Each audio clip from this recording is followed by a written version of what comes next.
चलिए, तो आप सभी का बहुत बहुत स्वागत है टीएसवी यूनिट की बेहतरीन से प्लेटफॉर्म पर। और आज हम अपना स्टार्ट करने जा रहे हैं सर्कुलर मोशन, फिजिक्स का एक नेक्स्ट चैप्टर। और कह सकते हो यहाँ से मैकेनिक्स का 70% भाग ख़त्म हो जाएगा। और कल से रोटेशनल मोशन भी चल रहा है, मतलब मैकेनिक्स कंप्लीट होने वाली है, ब्रॉड पोर्शन। तो चैप्टर का नाम है सर्कुलर मोशन और इसकी स्टार्टिंग करते हैं। तो सर्कुलर मोशन होता क्या है? बेसिकली आप यहाँ पे सर्कुलर काइनेमैटिक्स के बारे में डिस्कशन करते हैं। सर्कुलर मोशन को एक बार रीड करते हैं और उनको पढ़ने का बेसिकली ट्राई करते हैं।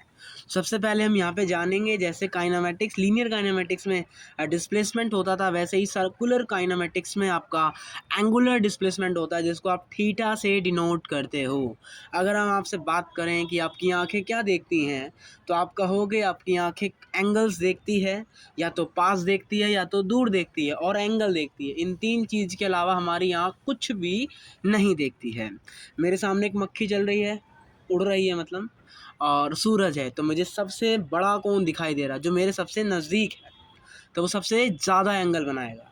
और वो अगर सबसे ज़्यादा एंगल बनाएगा तो इसका मतलब उसका साइज़ सन के साइज़ से बहुत बड़ा होगा। बेशक सन बहुत बड़ा हो, लेकिन मुझे एक्चुअल में बड़ा कौन दिखाई देगा? सन दिखाई देगा। The reason is displacement, angular displacement. तो वही है कि एंगुलर डिस्प्लेसमेंट होता क्या है कि angle through which line rotate, जितना लाइन रोटेट होती है तो वो जितना एंगल बनाती है, उसी को ही आप क्या बोलते हो? एंगुलर डिस्प्लेसमेंट बोलते हो। क्या बोलते हो आप उसे? Angular displacement. क्या बोलते हैं उसे हम? एंगुलर डिस्प्लेसमेंट बोलते हैं।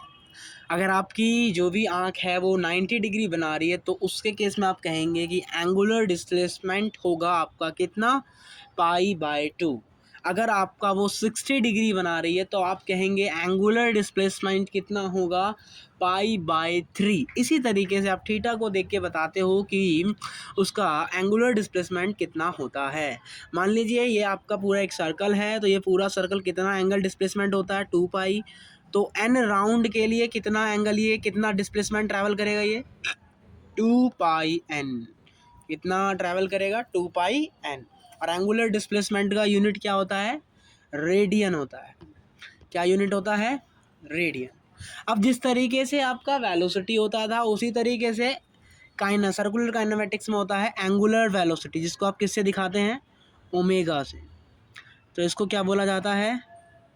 Angular velocity. तो अब हम पढ़ने जा रहे हैं अपना एंगुलर वेलोसिटी।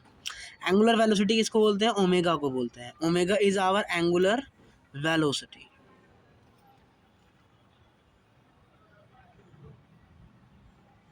इसका मतलब कि ओमेगा बराबर क्या होता है? Displacement upon time. वेलोसिटी बराबर क्या होता था? डिस्प्लेसमेंट अपॉन में टाइम। तो उसी तरीके से एंगुलर वेलोसिटी क्या होता है हमारा? ओमेगा बराबर D theta upon D T. अगर इंस्टेंटेनियस एंगुलर वेलोसिटी की बात करेगा तो D theta by d T का यूज़ करेंगे। लेकिन अगर एवरेज वेलोसिटी की बात करेगा, एवरेज एंगुलर वेलोसिटी की बात करेगा, तब हम del theta upon del t की बात करेंगे। इसका यूनिट क्या होता है? थीटा का यूनिट रेडियन, टाइम का यूनिट सेकंड, तो इसका यूनिट बन जाएगा रेडियन पर सेकंड। और इसका डायमेंशन क्या होता है? रेडियन एक डायमेंशन लेस क्वांटिटी है, तो सेकंड का डायमेंशन होता है टी की पावर -1, तो इसका डायमेंशन क्या हो जाएगा? टी की पावर -1। तो rate of change of angular displacement is called angular velocity. क्या बोलेंगे आप इसको? एंगुलर वेलोसिटी बोलेंगे। अगर n रोटेशन पर सेकंड हो रहा है, तो आप क्या लिखेंगे उसे?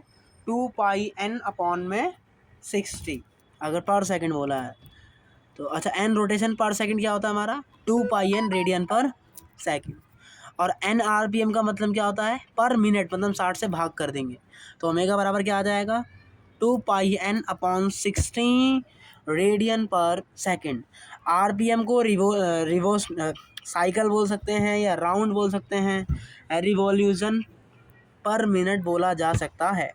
अगर इन तीनों में से कुछ भी दिख रहा है तो इसका मतलब है वो आपको आरपीएम में दिया है। और हम यूनिट एसआई में अगर बात कर रहे हैं तो ओमेगा को लिखेंगे 2πn/60। लेकिन अगर अन रोटेशन पर सेकंड बोला है तो इसका मतलब है 2πn रेडियन पर सेकंड। ठीक है। देखिए थीटा एक आप देखिए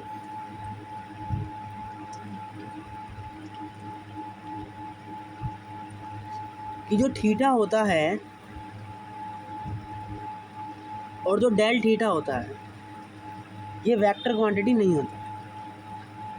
थीटा और d theta is not a vector quantity. ये क्या नहीं है?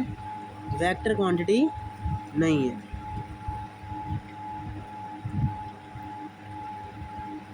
डी थीटा और del theta is not a vector quantity. Reason, theta 1 plus theta 2 is not always equal to theta 1 plus theta 2। लेकिन जो डी थीटा होता है बहुत छोटा सा चेंज होता है, वो वेक्टर क्वांटिटी होता है। आप इसे याद रख लीजिए, हमें तो याद रख के समझना है।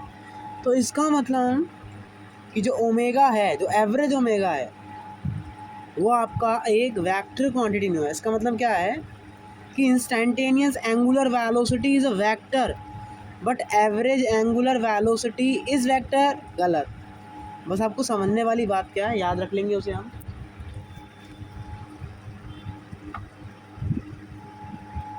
कि अगर थीटा है या डेल थीटा है, बहुत बड़ा चेंज है, तो इसका मतलब है कि वो वेक्टर क्वांटिटी नहीं।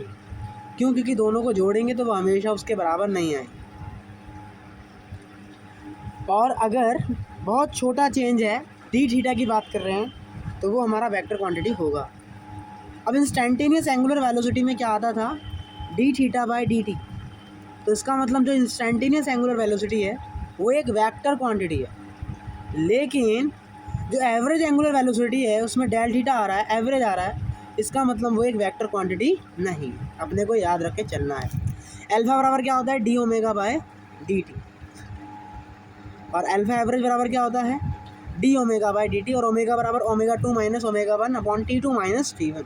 यूनिट रेडियन पर सेकेंड स्क्वायर या रेवोल्यूशन पर सेकेंड स्क्वायर या साइकिल पर सेकेंड स्क्वायर। ओमेगा बराबर क्या होता है? D theta by d T.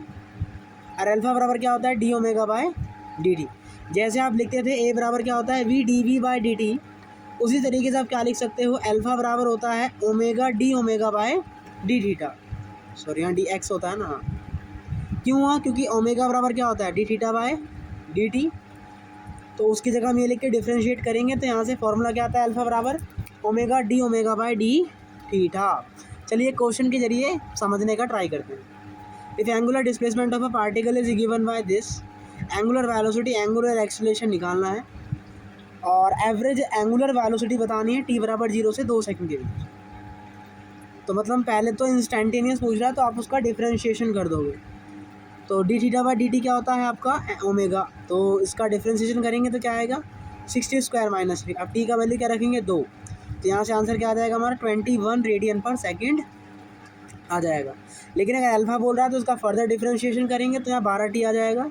अब वैल्यू 2 रखेंगे तो यहाँ पे कितना आ जाएगा? 24 रेडियन पर सेकेंड स्क्वायर। अगर उसने एवरेज ओमेगा पूछा तो क्या करते हैं? पहले आप टी बराबर 0 पे निकाल, पहले आप ओमेगा निकाला था, ये आया था 60 स्क्वायर माइनस 3।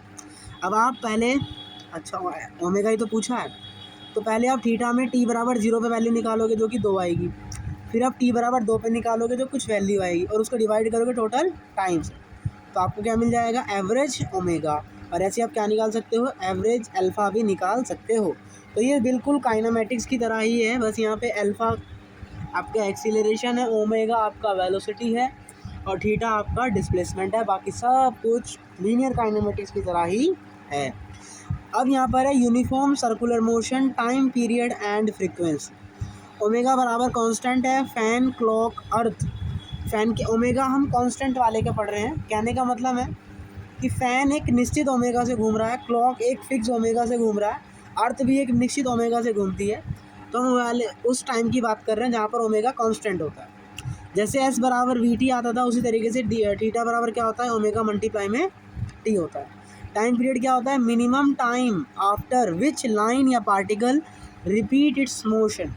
टाइम पीरियड वो है कि वो मिनिमम समय जिसमें वो पूरी क्वांटिटी अपने मोशन को दोबारा से रिपीट करे, उस टाइम को आप क्या बोलते हो? Capital T. That means this is your time period. Okay. Frequency क्या होता है? Number of cycle per unit time. मतलब 1/t को क्या बोला जाता है? फ्रिक्वेंसी बोला जाता है। मतलब हर समय में कितनी साइकिल लग रही है, 1 सेकंड में वो कितना साइकिल लगा रहा है, इसको आप क्या बोलते हो, फ्रिक्वेंसी बोलते हो। आपको ये रिलेशन याद रखना है, ओमेगा बराबर होता है 2π/t और 1/t क्या होता है 2πf होता है। फ्रिक्वेंसी का यूनिट क्या होता है, साइकिल पर सेकेंड या फिर हर्ट्ज।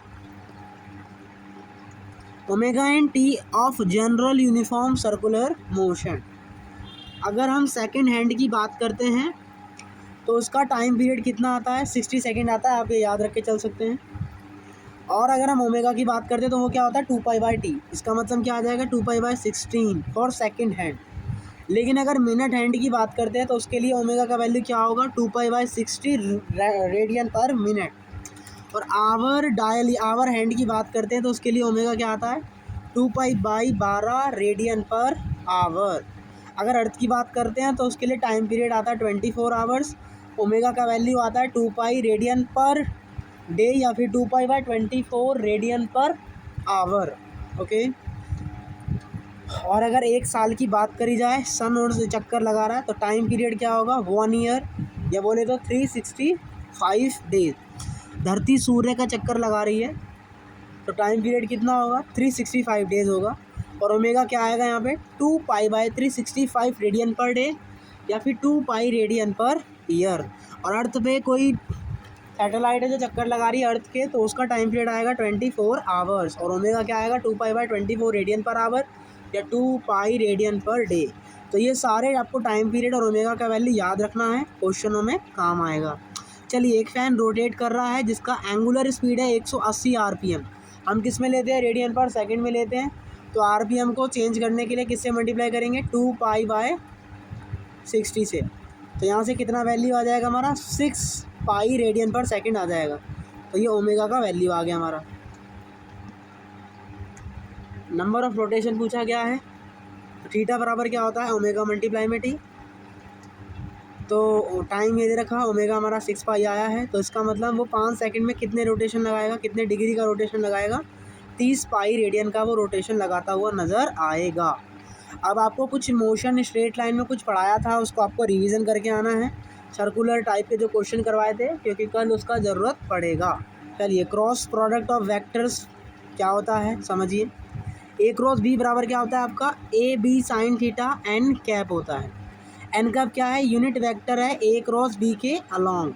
ए क्रॉस बी के जो परपेंडिकुलर है, unit vector along a cross b के जो वेक्टर परपेंडिकुलर आ रहा है उसको हम क्या बोलते हैं, एन कैप बोलते हैं।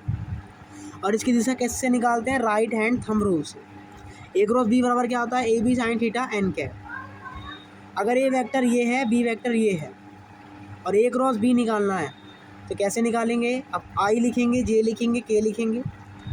आई का मैग्नीट्यूड A1 A2 A3 इसी तरीके से B1 B2 B3। अब जैसे आई का वैल्यू निकालना है तो ऐसे बना लेंगे, इसका मल्टीप्लाई इससे, इसका मल्टीप्लाई इससे और बीच में माइनस का साइन। अब कैसे लिखते हैं, ऊपर प्लस माइनस प्लस आता है, नीचे प्लस माइनस प्लस आता है। तो आप ऐसे जो है मोड का वैल्यू यहाँ पे निकालते हैं। मैथ वगैरह में पढ़ा भी होगा और बेसिक मैथ में भी सिखाया गया है, नहीं आता तो यू कैन आस्क। अगर घड़ी ऐसे रोटेट हो रही है तो उसको क्लॉकवाइज बोलते हैं, ऐसे रोटेट हो रही है तो उसे एंटी क्लॉकवाइज बोलते हैं। डायरेक्शन सेंस क्या है, अगर कोई चीज़ मुझे क्लॉकवाइज दिख रही है तो मेरे ही अपोजिट साइड में मुझे क्या दिखाई देगी, एंटी क्लॉकवाइज दिखाई देगी। तो सेंस देखना होता है कि आप किस सेंस से डायरेक्शन को मेज़र कर रहे हैं। तो direction of omega is obtained by right hand thumb rule in which finger are curl in direction of rotation and thumb give direction of omega. If plane of circular motion is horizontal then direction omega of vertical। समझते हैं क्या कह रहा है। देखिए, आपको करना क्या है, यहाँ प्लेन ऐसे घूम रहा है मतलब डायरेक्शन कैसी, क्लॉकवाइज। तो अगर डायरेक्शन क्लॉकवाइज होता है तो दिशा किधर होती है, अंदर की तरफ। दिशा किधर होती है, अंदर की तरफ। आप इसे राइट हैंड थंब रूल से कैसे पहचानेंगे, पहचानिए। जो आपका अंगूठा होता है वो आपको डायरेक्शन देता है और जो उंगलियां होती हैं ये दिखाता है कि ओमेगा किधर से घूम रहा है। ये आपका जो थंब है ये क्या बता रहा है, आपको डायरेक्शन या आपको किस सेंस में डायरेक्शन माननी है। तो मुझे वर्टिकल सेंस में डायरेक्शन माननी है तो मैंने उंगली को वर्टिकल सेंस में रखा। और जब मैं उंगली को घुमाऊंगा तो जो उंगली की डायरेक्शन है जो कि इनवर्ड आ रही है, तो ये बताएगी कि ओमेगा का डायरेक्शन अंदर की ओर है। तो ऐसे देखा जाता है।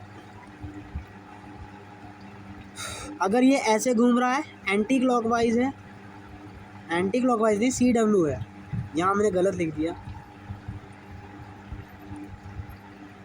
अगर घड़ी की डायरेक्शन में घूम रहा है तो इनवर्ड डायरेक्शन होगा ओमेगा का, और अपोजिट डायरेक्शन में घूम रहा है तो उसका डायरेक्शन होगा आउटवर्ड। आप याद रख सकते हैं इसे, ठीक है। ओमेगा इनवर्ड तो डायरेक्शन क्या लेंगे आप, माइनस के कैप, हमेशा यही लेंगे। और डायरेक्शन आउटवर्ड है तो डायरेक्शन क्या लेंगे आप, के कैप लेंगे।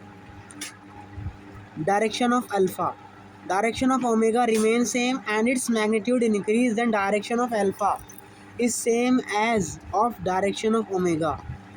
तो जिस तरीके से हमने ओमेगा का डायरेक्शन निकाला था उसी तरीके से अल्फ़ा का डायरेक्शन निकलेगा। जैसे ही आप स्विच ऑन करते हो तो अल्फ़ा और ओमेगा का डायरेक्शन दोनों सेम होता है, जिसकी वजह से आपका जो पंखा है वो लगातार स्पीड में चलता रहता है। लेकिन जैसे ही आप फ़ैन को स्विच ऑफ करते हो ओमेगा और अल्फ़ा का डायरेक्शन बदल जाता है, और अब जो फ़ैन होता है उसका डायरेक्शन धीरे धीरे धीरे धीरे कम होता रहता है। तो अगर ओमेगा और अल्फ़ा दोनों का डायरेक्शन सेम डायरेक्शन में तो स्पीड अप होगा, और अगर अपोजिट डायरेक्शन में है तो क्या होगा, स्पीड डाउन होगा। ये पहला लेक्चर था सर्कुलर मोशन का, ये शॉर्ट लेक्चर है, इसे इतना ही रखते हैं। कल से लेक्चर का लेंथ बढ़ाएंगे और अपना आज का लेक्चर यहीं रखते हैं। मिलते हैं कल लेक्चर नंबर 2 में, तब तक के लिए टाटा बाय बाय, जय हिंद।